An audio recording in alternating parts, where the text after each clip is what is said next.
Le 11 mars 2001, les talibans au pouvoir en Afghanistan dynamitent 2 Bouddhas monumentaux de 38 et 55 mètres de haut, sculptés dans des roches des hautes falaises de la vallée de Bamiyan.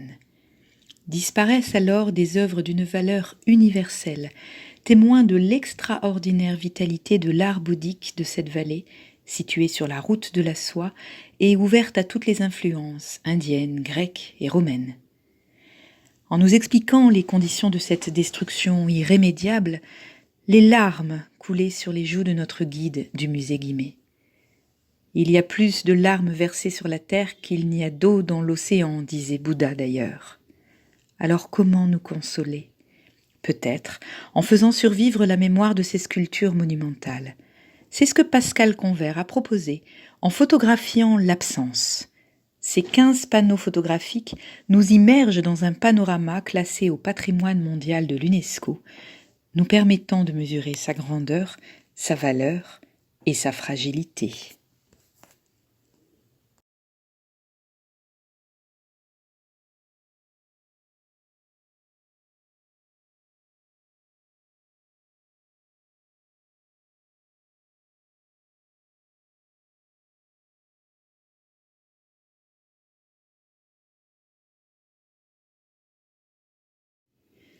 Le 7 janvier 2015, 2 terroristes islamistes pénètrent dans les locaux de la rédaction de Charlie Hebdo et assassinent sauvagement 11 journalistes ainsi que le policier en faction devant le journal.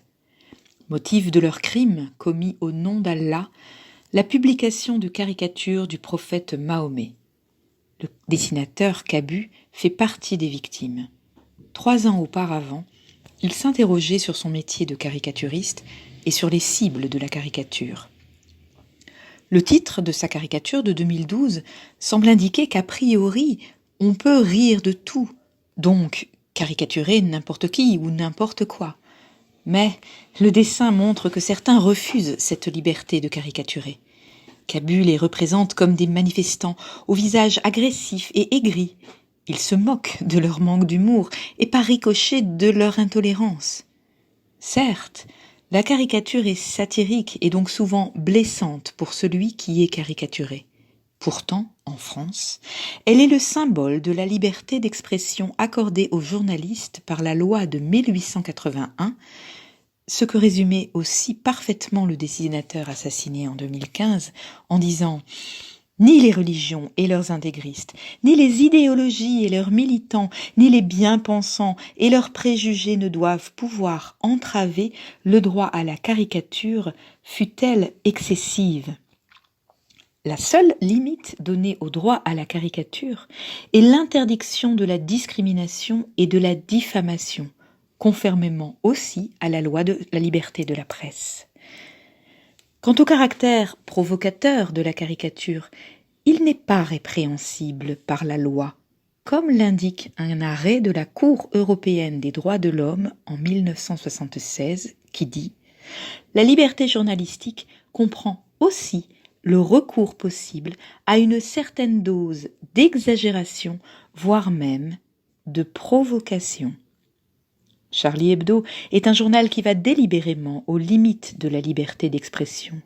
Oui, il peut parfois choquer, mais, comme nous l'a expliqué Simon Fieschi, son action est nécessaire et primordiale pour rester en éveil et garantir le bon fonctionnement de la démocratie.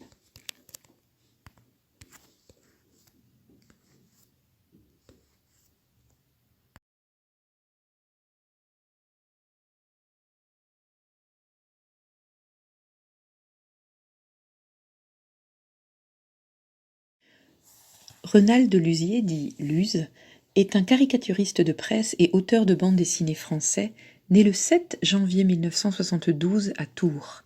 Il collabore à plusieurs journaux, dont Charlie Hebdo, jusqu'en 2015.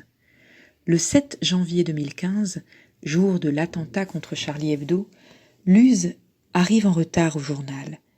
Il découvre l'horreur du massacre et donne l'alerte au secours. Le soir, les policiers, dans les cadres de l'enquête, lui demandent d'expliquer ce qu'il a vu. Dans Catharsis, il se rappelle cet épisode douloureux et le raconte à sa manière, en dessinant. Une main dessine des yeux, puis un visage, un corps qui se multiplie indéfiniment dans l'espace. Le petit bonhomme se définit d'abord par ses 2 yeux. Un regard perçant semble fixé désespérément dans le vide, comme anesthésié, hypnotisé. Face à la vision d'horreur, le bonhomme semble paralysé, et le temps est figé. Ces yeux globuleux qui nous fixent nous font ressentir la terreur, la douleur horrible qu'a dû ressentir Luz en découvrant ses amis massacrés. C'est comme si le dessinateur partageait avec nous sa souffrance pour s'en libérer.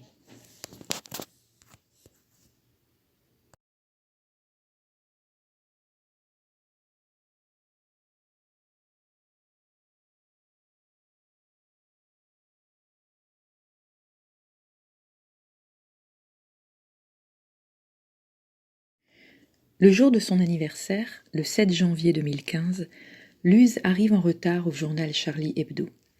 Dans la rue, il voit les 2 terroristes qui ne le reconnaissent pas. Ils viennent d'assassiner les 11 journalistes de la rédaction du journal, 11 amis de Luz.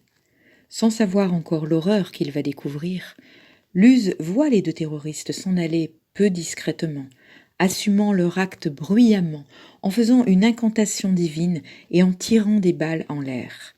Il faut que le monde entier soit au courant de ce qu'ils viennent de faire. S'ils restent discrets, ils ne sèment pas la terreur. Luz raconte la scène en dessinant leur chorégraphie meurtrière. Les silhouettes des terroristes noires et massives sur la première planche ont pris sur la deuxième planche la forme de corps de danseuses, les bras au-dessus de la tête. Des traits courbés suggèrent que les 2 terroristes danseurs tournoient sur eux-mêmes et effectuent une chorégraphie. Dansant sur les notes de la musique des bals, les 2 hommes valsent. Rien ne semble perturber leur joie, celle funeste d'avoir causé la mort. Lorsque le spectacle est fini, ils saluent pour obtenir la reconnaissance de leurs actes dans le monde entier. Ils redeviennent ensuite ce qu'ils sont vraiment, 2 silhouettes massives tirant à la Kalachnikov, 2 monstres du mal.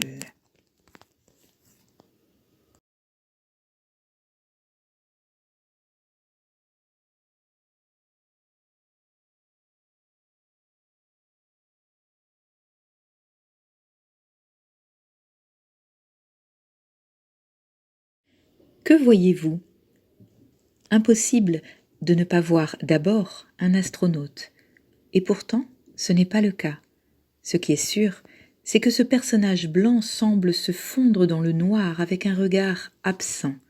Ce regard sur son visage défiguré rappelle sûrement la souffrance endurée derrière son casque. Ou alors est-ce un voile ? Votre vision de l'œuvre change-t-elle lorsqu'on vous dit qu'elle a été réalisée sur la porte de secours du Bataclan ? Pour nous, oui.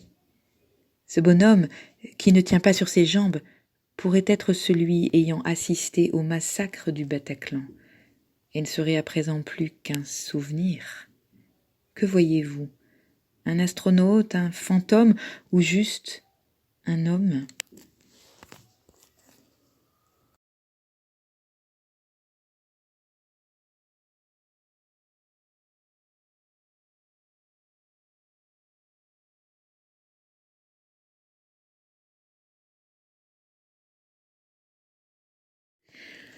Au premier coup d'œil, on pourrait prendre cette statue pour celle de Saint-Denis, chrétien décapité sur le mont des Martyrs parce qu'il voulait évangéliser les Parisii, mais qui, nous dit la légende, prit sa tête dans ses mains et continua à marcher et prêcher avant de s'effondrer à l'endroit nommé aujourd'hui Saint-Denis. Eh bien non, cette fontaine-statue n'est pas Saint-Denis, mais elle incarne tous les martyrs du terrorisme en France. Elle symbolise les victimes des attentats que leurs bourreaux ont cru pouvoir condamner au silence.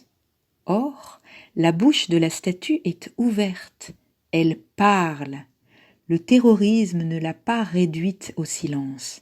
La mémoire des attentats, la mémoire de ceux qui en ont été victimes, permet de lui donner la parole à jamais. L'eau, source de vie dans de nombreuses civilisations, rappelle que le souvenir est immortel.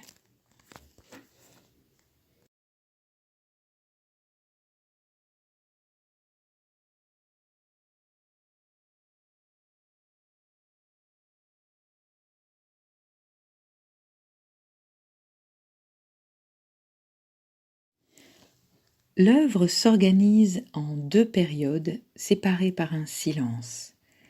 La première est plus agressive et assez anxiogène, avec des accords dissonants ou répétitifs, des variations d'intensité sonore, des fortés et le timbre métallique des cuivres évoquant le chaos de l'attentat. Puis, le silence figure la mort. Enfin, la deuxième partie, plus douce et mélancolique, nous invite à la résilience. La voix féminine et maternelle semble vocaliser une prière universelle sans parole, comme un ange qui chercherait à nous consoler.